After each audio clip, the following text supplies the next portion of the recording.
Olá, sou a professora Carisa. Sejam bem-vindos à disciplina de Planejamento Ambiental do curso CST em Gestão Ambiental do IFRN Campus Mossoró.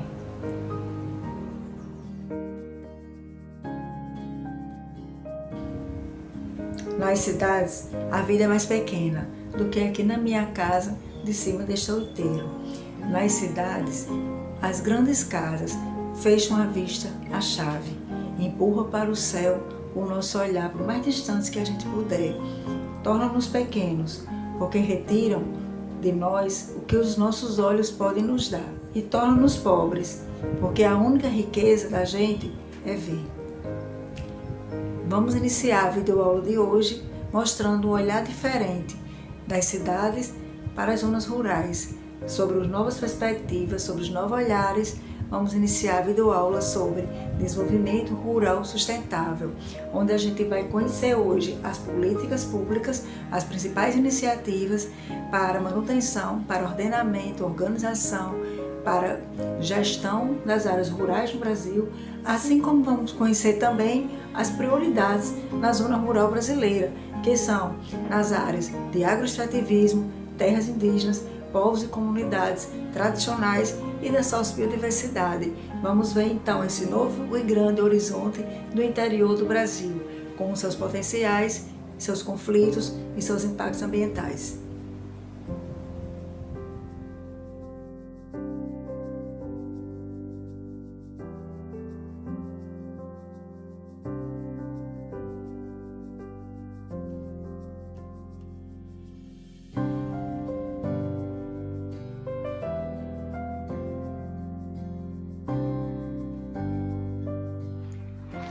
Vamos iniciar a videoaula de hoje refletindo que o atual modelo de desenvolvimento rural e agrícola do Brasil está passando por uma transição nesse momento, em busca de assegurar o crescimento econômico com redução das desigualdades sociais, da pobreza e da fome. Os esforços são urgentes, em busca da conservação dos recursos naturais e da capacidade produtiva dos ecossistemas. São muitos os conflitos nas zonas rurais, são muitos os impactos ambientais, são muitos os problemas. E nos últimos anos tem havido grande pressão por parte das populações, principalmente os povos e comunidades tradicionais e indígenas, em busca de medidas para que garantam a existência desses povos e a preservação do nosso solo, da nossa mata, dos nossos recursos, para que haja a garantia do nosso sustento no futuro. Então, quais são os grandes desafios, recentemente, na área do desenvolvimento rural agrícola sustentável do Brasil? O primeiro desafio é reverter o estágio atual de degradação dos ecossistemas provocado pela agropecuária. E segundo desafio, promover e consolidar estilos do sistema produtivo agro-silvopastoril de desenvolvimento rural praticados em bases sustentáveis. Aí na foto, por exemplo, a gente vê exemplos que é possível conciliar as atividades agrícolas, de silvicultura e pastoris no mesmo solo, desde que haja planejamento sustentável. Aí estamos diante de mais desafios que a gente acostuma a ver nas nossas zonas rurais. A intensiva exploração mineral no Brasil, ela tem causado muitos danos em todos os territórios, desde a extração do sal, do petróleo, dos minerais, de rochas, de granitos, de areia para construção. A gente tem grandes impactos ambientais nessa área da extração mineral.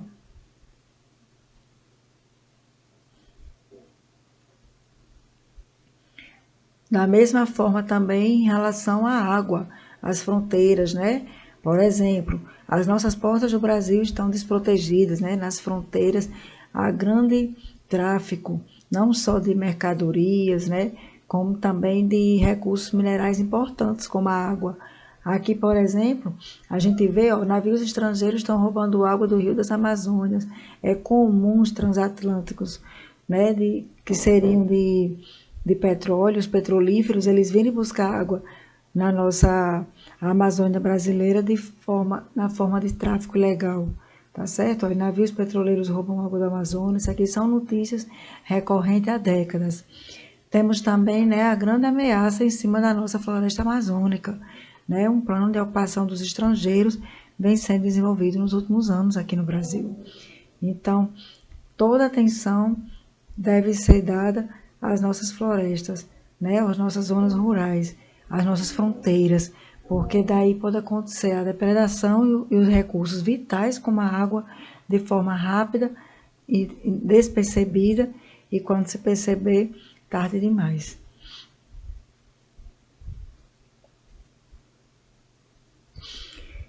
Então, o Ministério do Meio Ambiente no Brasil, ele tem promovido o desenvolvimento de produtos e processos voltados para a conservação e o uso sustentável do bioma marinho. Vou mostrar agora, né, a iniciativa por parte do governo federal no Brasil, tá certo? Para a conservação do bioma marinho e dos 7 biomas terrestres brasileiros.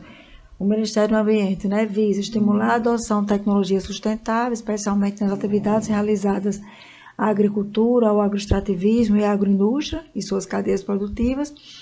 Executa o monitoramento e combate ao desmatamento, as emissões de gases de efeito estufa e prima pelo desenvolvimento sustentável junto às populações tradicionais, aos povos indígenas, aos assentamentos rurais e demais produtores familiares.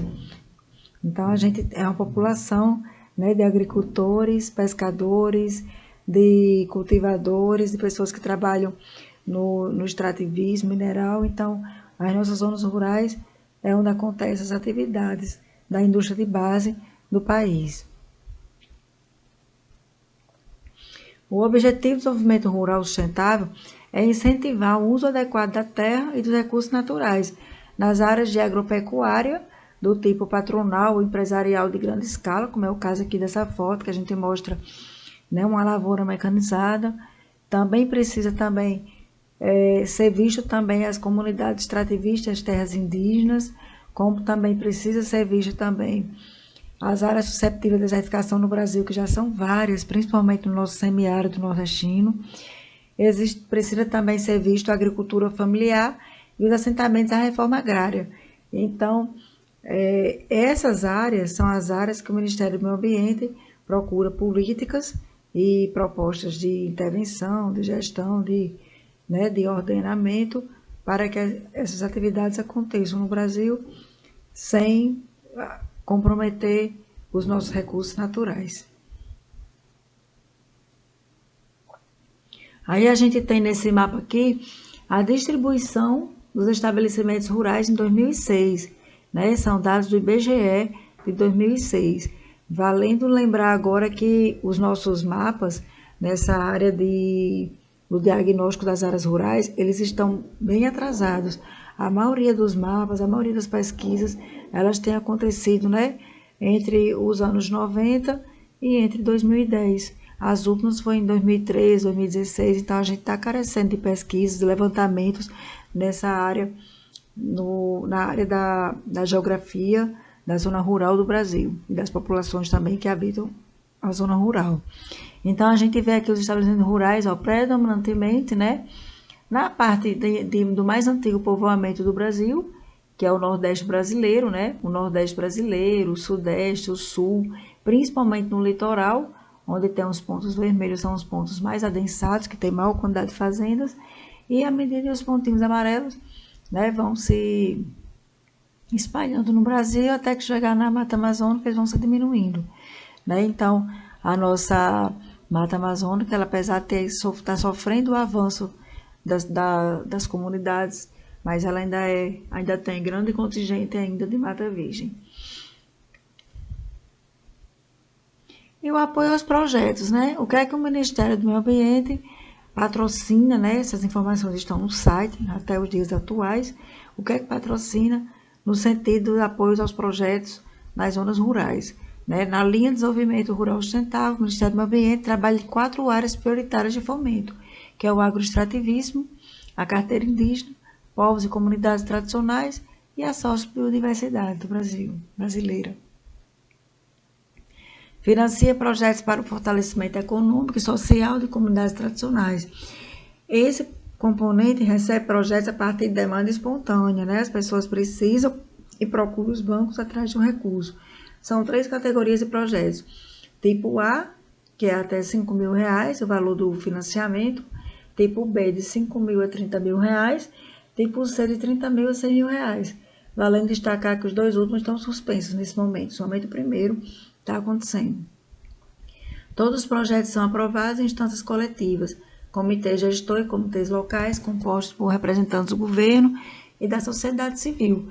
Então, são projetos onde populações, onde as pessoas, os micro agricultores, o pecuarista, o micropecuarista, ele procura o banco para conseguir esse empréstimo para fazer algum investimento em sua propriedade, em seu negócio.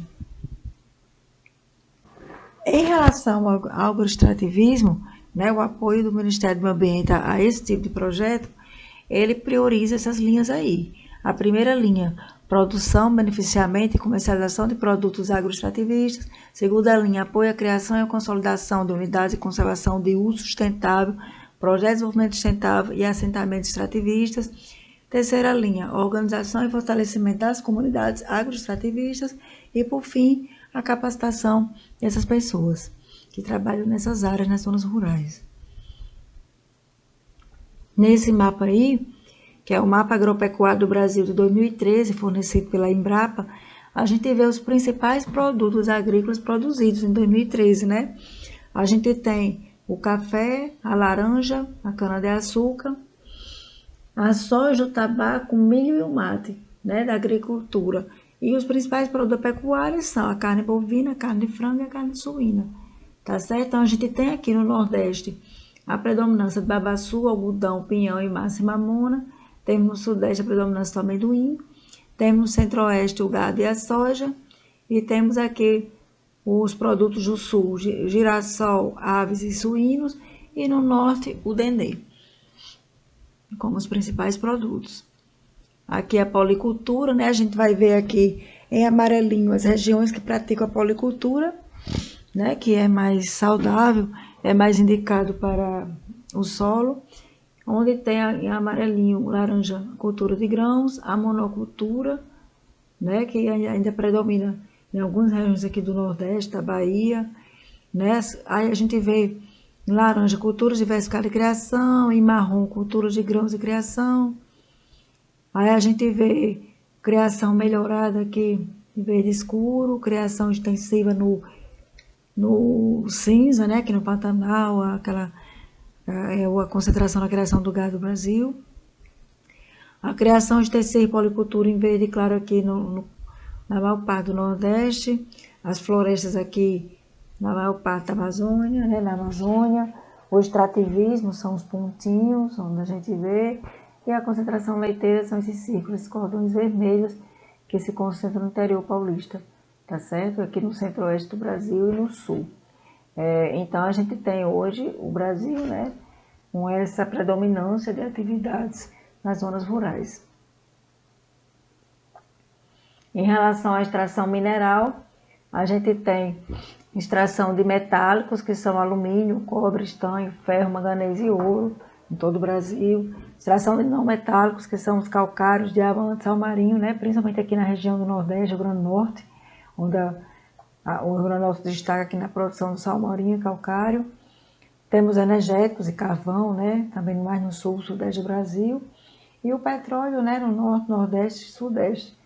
Tá certo? Aqui, esse é um mapa dos recursos minerais no Brasil, fornecido pela Embrapa em 2013. Também na área de apoio a projetos, A carteira indígena.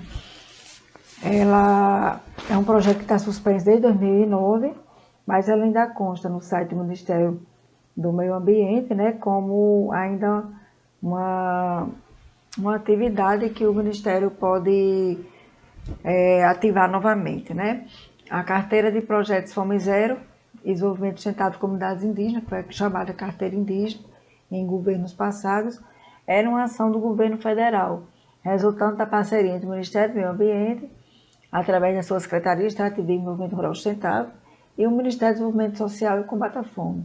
através de sua Secretaria Nacional de Segurança Alimentar e Nutricional. Então, esse projeto, essa carteira, apoiava o projeto de gestão ambiental e segurança alimentar das comunidades indígenas. Focar na produção de alimentos, agroextrativismo, artesanato, gestão ambiental, revitalização de práticas e saberes tradicionais associadas às atividades e autossustentação das comunidades indígenas.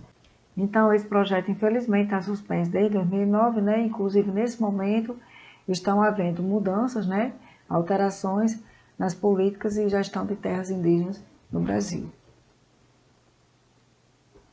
Então, a gente tem aqui esse mapa fornecido pelo IBGE, né? Em 2008. Mapas de terras e aldeias indígenas nos biomas brasileiros, né? A última atualização dele foi em 2008, onde a gente vê as nações, né, onde elas estão concentradas, a maioria no norte, predominantemente no norte, no centro-oeste, poucas no nordeste, poucas no sul, né, poucas no sudeste. Realmente a predominância é no norte do Brasil. E a gente tem também, né, continuando a faixa de apoio a projetos, essa linha ainda está aberta, né, que é em relação a povos e comunidades tradicionais. Existia, desde 2007, a Política Nacional de Desenvolvimento Sustentável dos Povos e Comunidades Tradicionais, conhecida como PNPCT, que foi instituída pelo meio do Decreto 6.040, e essa política busca promover o desenvolvimento sustentável dos povos e comunidades tradicionais, com ênfase no reconhecimento, fortalecimento e garantia de seus direitos territoriais, sociais, ambientais, econômicos e culturais, com respeito e valorização à sua identidade, suas formas de organização e suas instituições. As ações e atividades ocorrem de forma intersetorial e integrada. Desta forma, compete à Comissão Nacional de Desenvolvimento Sustentável dos Povos e Comunidades Tradicionais, criada em 2006, coordenar e implementar essa política. O Ministério do Meio Ambiente, por meio da Secretaria de Extrativismo e Desenvolvimento Rural Sustentável, exerce a função de Secretaria Executiva dessa política aí. Então, a gente vê, né, a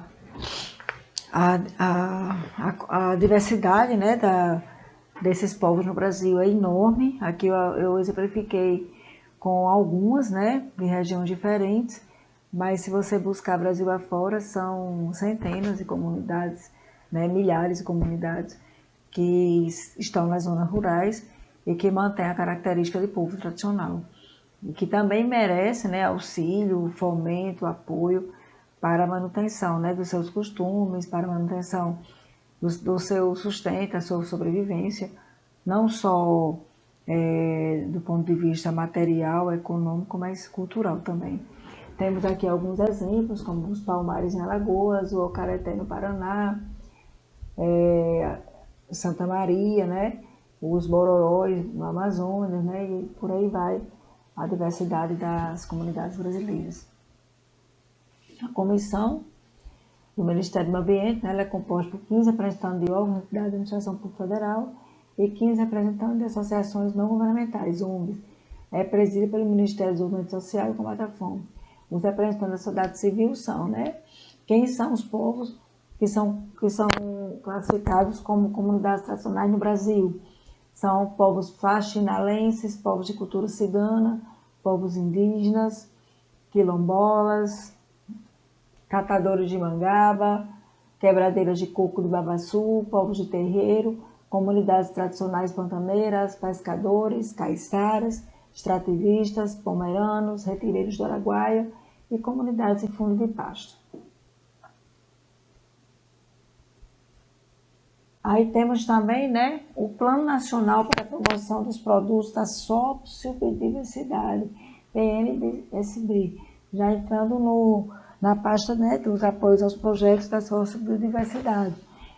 Esse programa foi instituído pela portaria, né, do Ministério do Desenvolvimento, do Ministério do Meio Ambiente, né, 239 de 2009.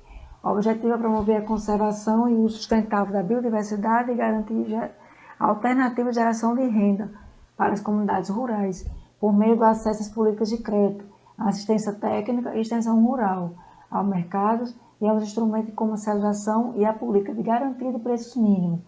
Tem 6 eixos, né? promoção e apoio à produção extrativista sustentável, estruturação e fortalecimento de processos industriais, estruturação e fortalecimento de mercados para os produtos, fortalecimento da organização social e produtiva, ações complementares para fortalecimento das cadeias, da sociobiodiversidade e ações complementares para a valoração de serviços da sociobiodiversidade. Esse programa é coordenado pelo Ministério do Meio Ambiente, Desenvolvimento Agrário e Desenvolvimento Social e Combate à Fome e pela Companhia Nacional de Abastecimento, CONAB.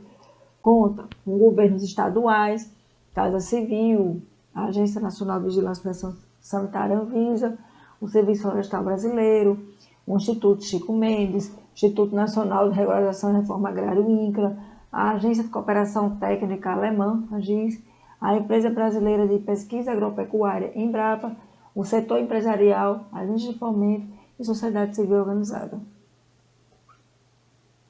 Temos também projetos que já foram apoiados, né, mas que ainda constam no site, nos anuários do Ministério do Ambiente, como um projeto que teve resultado, né, teve um destaque na época da implantação, mas atualmente está suspenso. O Programa de Apoio à Conservação Ambiental Bolsa Verde, que durou de 2011 a 2018, fazia parte do Programa Brasil Sem Miséria. Beneficiava povos e comunidades tradicionais que conservam os recursos naturais, concedendo a cada trimestre um benefício de R$300 às famílias em situação de extrema pobreza que vivem em áreas consideradas prioritárias para a conservação ambiental, que são reservas extrativistas, florestas nacionais, reservas de desenvolvimento sustentável federais e assentamentos, como também territórios ocupados por ribeirinhos, extrativistas, populações indígenas, quilombolas e outras comunidades tradicionais. Também pode ser incluso no programa. Vale salientar que 47% das 16,2 milhões de pessoas que vivem em situação de extrema pobreza estão na área rural. Então, se você considerar que 82% da população brasileira mora nas cidades e apenas 18% mora na zona rural, mas que quase metade das pessoas em extrema pobreza estão na zona rural, então, assim, você pode considerar que praticamente quase toda a população na zona rural está em condição de pobreza e extrema pobreza, o que é uma situação social, né, econômica, política, ambiental, muito crítica para o nosso país. Temos também o Fundo Amazônia, né, que ainda está em vigência, capta recursos para prevenção, monitoramento e combate ao desmatamento da Amazônia e para a promoção do uso sustentável das florestas bioamazônicas, nos termos do decreto número 6.527 de 2008.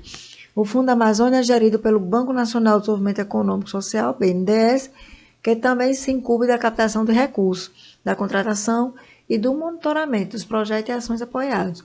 Pode utilizar até 20% dos seus recursos em outros biomas brasileiros e em outros países tropicais. É uma fonte de captação de recursos, né, para a floresta amazônica, para o bioma, que provém de todo o mundo.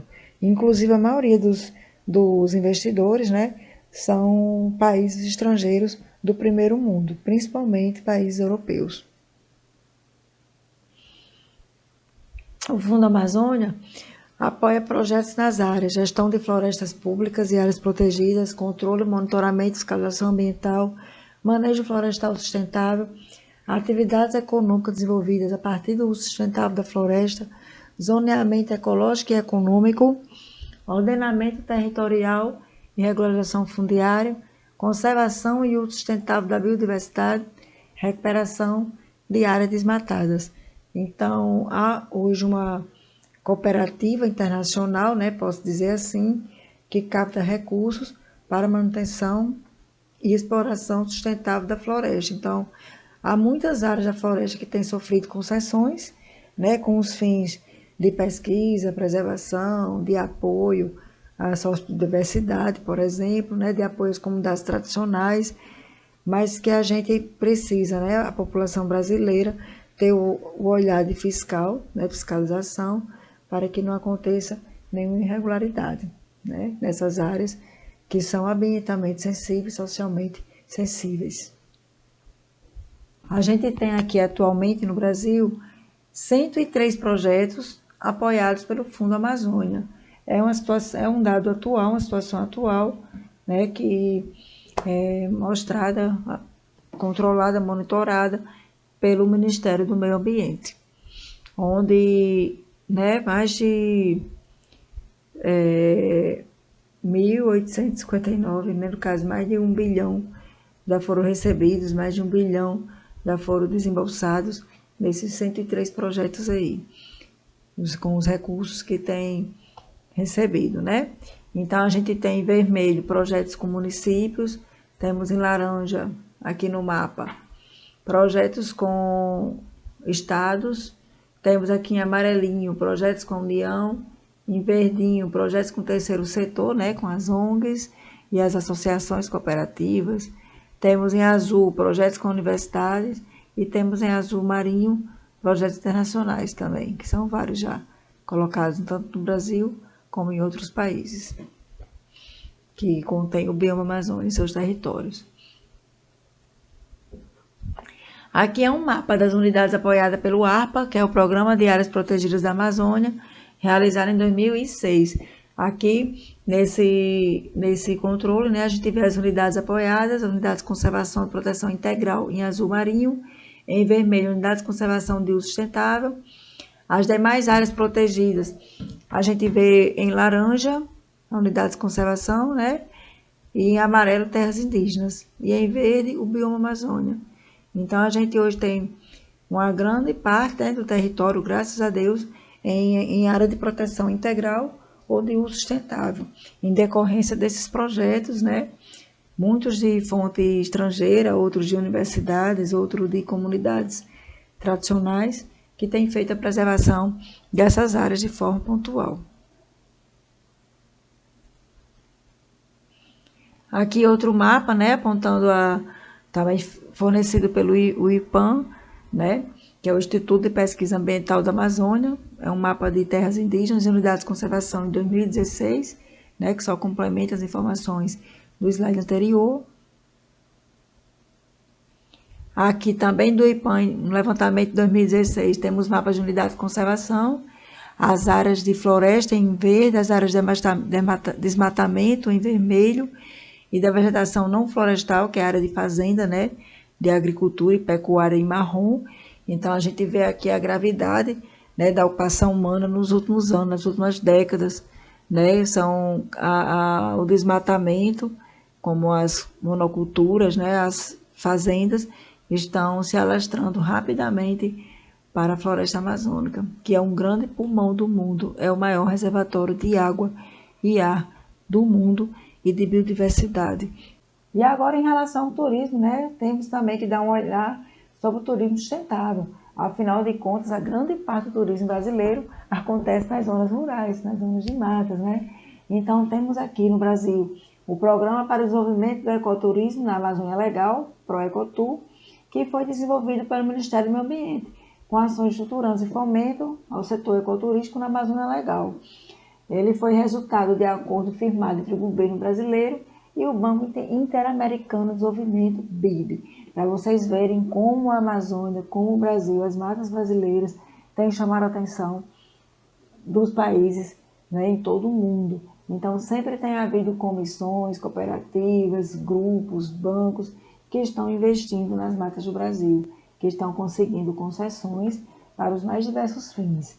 Ok? Então, todo cuidado, toda atenção, ela tem que ser dada nessa área desses convênios firmados para que realmente a utilização dessas áreas de mata, de floresta, sejam dadas de forma equilibrada e sustentável. Então, esse acordo firmado pelo governo e por esse banco foi criado com o intuito de estabelecer as condições necessárias para permitir aos novos estados da Amazônia Legal se prepararem para administrar de forma responsável e eficiente o desenvolvimento do ecoturismo nas suas áreas rurais. A etapa de planejamento do ProEcotur foi concluída em junho de 2010 e, como resultado, foi elaborada uma estratégia de desenvolvimento do turismo sustentável.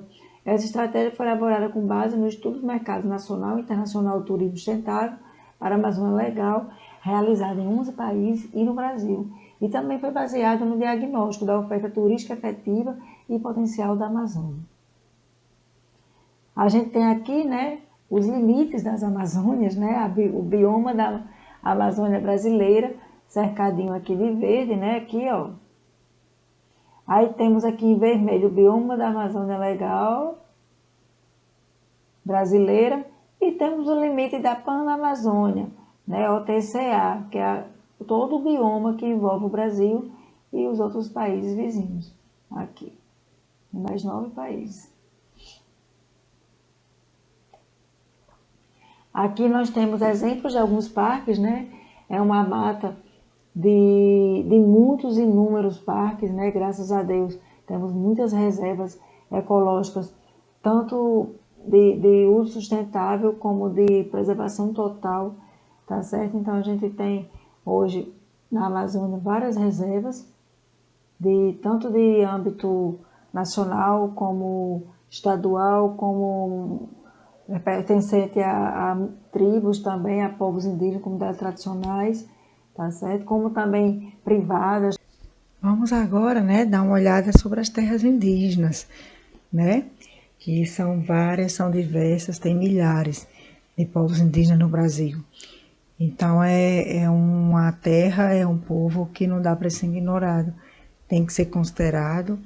É o povo primitivo, é o primeiro habitante da nossa terra, né, do nosso Brasil, e a gente precisa dar o cuidado, a atenção a essa população. Então vamos lá. O Estado brasileiro, por meio do Ministério da Justiça, Ministério do Meio Ambiente e instituições públicas com atribuições de higienistas ambientais, vem trabalhando no sentido de estabelecer diretrizes e desenvolver programas e ações continuadas para garantir a proteção e a promoção dos direitos indígenas. Esses direitos, assegurados no artigo 231 da Constituição Federal, incluem a posse permanente de seus territórios e o usufruto exclusivo de suas riquezas naturais, assim como a cultura e o bem-estar desses povos. Então, no artigo 231 da Constituição, que ainda é válida, é um instrumento que está em vigência até os dias atuais, né? A gente tem como direitos dele a posse permanente dos territórios, o usufruto de suas riquezas e a manutenção de sua cultura e seu bem-estar. E grande alerta, né, dado à manutenção desses direitos, que em diversas ocasiões no país, né, por diversos conflitos, têm sido ameaçados. As ações do Ministério do Meio Ambiente estão sob a responsabilidade da Secretaria de Extrativismo e Desenvolvimento Rural e Sustentável, a SEDER, e a atuação do Departamento de Extrativismo, DEX. Entre elas está a implantação e desenvolvimento da Política Nacional de Gestão Ambiental e Territorial de Terras Indígenas, por meio de estratégias integradas e participativas com vista ao desenvolvimento sustentável e à autonomia desses povos indígenas. Um alerta deve ser dado à questão da miséria. A grande maior parte da população indígena no Brasil, né, que já teve contato com a cultura ocidental, com a cultura predominante de massa do país, né, ela vive em situação de miséria extrema, né, com altos índices de adoecimento, com altos índices de mortalidade infantil, de analfabetismo. Então, é uma situação bem polêmica que tem gerado muita discussão, né, projetos têm sido feitos, por um lado, projetos que tentam isolar essas populações e deixar, né, na vivência da sua cultura o mais livre possível da interferência, mas outros projetos de integração com a cultura de massa, né, ocidental capitalista que é vigente no Brasil. Então, é um ponto polêmico, né, cada caso tem que ser estudado, mas o fato é que, de fato, né, as pesquisas apontam, né, o IBGE, a FUNAI, como que é uma população de grande vulnerabilidade social que vive em grande condição de miséria. E as metas dessa política são, né, implementar 51 planos de gestão ambiental e territorial de terras indígenas, realizar cursos de formação continuada para gestores não indígenas e indígenas, para qualificar as ações de gestão ambiental e territorial das terras indígenas, promover a gestão ambiental participativa das terras indígenas por meio de planos, projetos de estruturação da capacidade de gestão etnoambientais E, por fim, atuar nos processos de licenciamento ambiental de empreendimentos que possuem significativo e potencial impacto sobre as terras e povos indígenas. É uma questão aí de grande conflito, é uma situação aí, um alerta de grande violência que tem marcado a disputa no Brasil entre os territórios indígenas e a população dita civilizada brasileira, né, que tem tido conflitos sangrentos até os dias atuais por causa de ocupação de terras indígenas. Então, todo cuidado é pouco e todo respeito deve ser dado à demarcação das terras indígenas, que já está posta, né, há séculos, há muito mais tempo do homem branco, do homem europeu, chegar aqui em terras brasileiras. Por fim, as terras indígenas, né, elas são de alta vulnerabilidade social. É preciso combater urgentemente o tráfico de recursos naturais e animais, a biopirataria, que é a apropriação indevida de recursos diversos da fauna e da flora, que acontece todos os dias no nosso Brasil, né, nas nossas matas, a fauna e a flora que são traficados para fora do país, são vendidos de forma ilegal. Temos que combater urgentemente a monopolização dos conhecimentos das populações tradicionais. Temos que combater urgentemente problemas sociais graves, como o alcoolismo, a prostituição e o tráfico de pessoas, inclusive de crianças. É muito comum na terra indígena. É um quadro de miséria mais profunda, não só econômica, né, como também moral, que assola a questão do indígena no Brasil. Um dos efeitos adversos do contato, né, das terras indígenas com as terras institucionalizadas dos municípios, né, da organização política brasileira, é esse aí. É um contato onde o indígena ele é a parte mais fraca, ele tem grande vulnerabilidade, a parte mais fraca economicamente, e acaba que gera um ponto de miséria muito grande.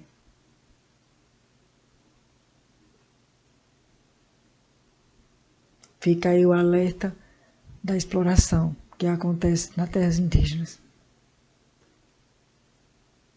Aqui a gente tem um primeiro mapa brasileiro, né? As nações indígenas primitivas que aqui estavam no Brasil quando o europeu chegou, no momento das cruzadas entre mares e da colonização.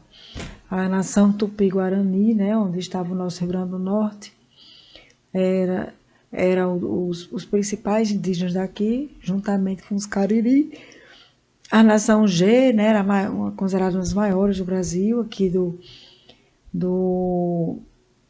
da parte central do Nordeste, Centro-Oeste, pegando parte do Sudeste.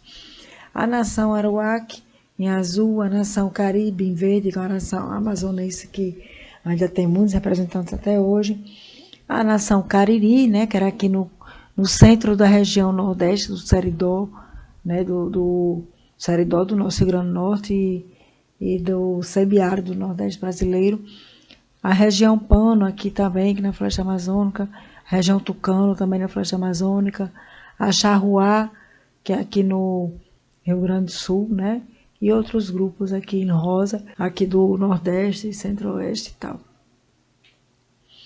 E aqui a gente tem esse levantamento da FUNAI em 2010, das populações indígenas no município, né? Quanto maior a bolinha, que no caso é essa marrom, maior o número de representantes indígenas. Quanto menor, menor o número de representantes. Aqui no Rio Grande do Norte, por exemplo, a gente só tem, né, três núcleos com população indígena, né, de tamanho pequeno, né, que ficam na região litorânea do estado do Rio Grande do Norte. Central e litorânea. Aqui no mapa feito pelo SNIF, né, as terras indígenas no município, feito em 2017 esse levantamento. Ou seja, em 2010, o Rio Grande do Norte ainda tinha 3 núcleos indígenas, né? Em 2017, não tem mais nenhum. Houve a extinção total, né? Ou não houve mais a preservação do núcleo como tal, né? Essas pessoas, como diz, elas se se urbanizaram nas cidades e não foi mais recenseado aqui no Rio Grande do Norte como que tivesse população indígena. A grande maioria está no norte do país, no centro-oeste. E tem alguns pontos no nordeste, no sudeste e no sul. Ao todo, né, são 114.699.057 hectares, que estão distribuídos em 584 terras indígenas, e corresponde a 13% do território brasileiro, e a 146, né, terras indígenas em estudo de implantação ou não é de caracterização. Aqui também outro mapa do Smith, né, esse instituto, né, que ele fez um mapa mostrando as terras indígenas e as unidades de conservação no Brasil, também em 2017. Temos as divisas estaduais, né, aí em preto, as terras indígenas em vermelho, em amarelo as unidades de conservação estadual e em azul as unidades de conservação federal. Vocês vejam que a existência dessas unidades de conservação, elas são essenciais para a manutenção das terras indígenas. Se essas unidades não fossem conservação, já tivessem sido tomadas, né, pelos fazendeiros, pelo agronegócio, pelo pecuarista, não existia mais terra indígena. Eles já seriam desaparecidos desse mapa, com o que foi o que aconteceu, por exemplo, aqui no Rio Grande do Norte, onde temos pouquíssimas unidades de conservação em pouquíssimas cidades. No mais, para concluir, né, vamos fazer algumas reflexões, né? Vamos pensar na nossa terra de Tupã, né, que esse foi o primeiro nome que foi chamado Brasil, né? O Brasil era conhecido pelas nações indígenas quando o europeu chegou aqui como Tupã. Então, nós temos, né, na época de Tupã, Auaná, Caiembé, Guaxá, Caiapó, Axuru, Tupi, Pataxó, Xavaé, Marubo. Aí chegou o colonizador português, né? Deus, Naus, Cabral, português, catequese, Anchieta, corte real, capitania, extrativismo. Até que a gente chega no momento contemporâneo, né? Onde a gente se pergunta, independência, Marriott, Windsor, Uncle Sam, Empire, Globalization, Abroad, The Let, Oh My God. Enfim, são várias fases que o país passa, né, em sua história, em seu crescimento, em seu desenvolvimento enquanto nação.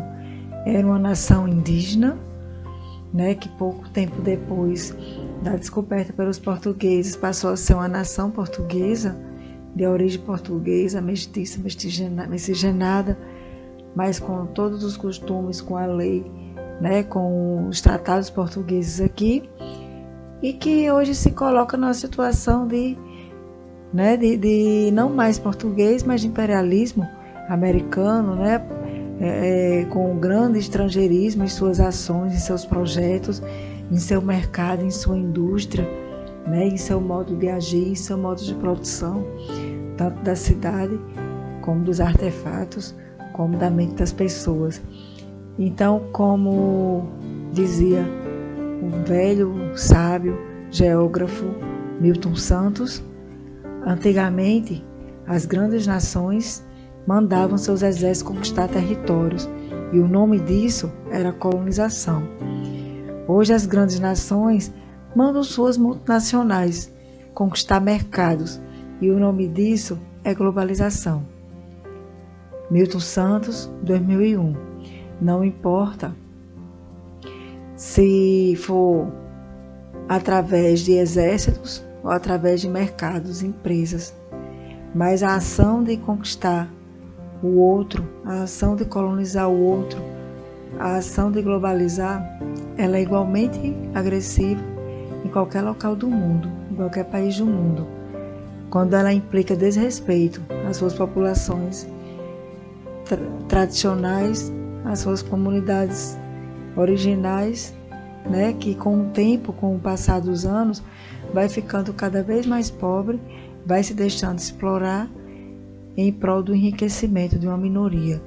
Então, há de se refletir até que ponto é possível colonizar o outro e globalizar.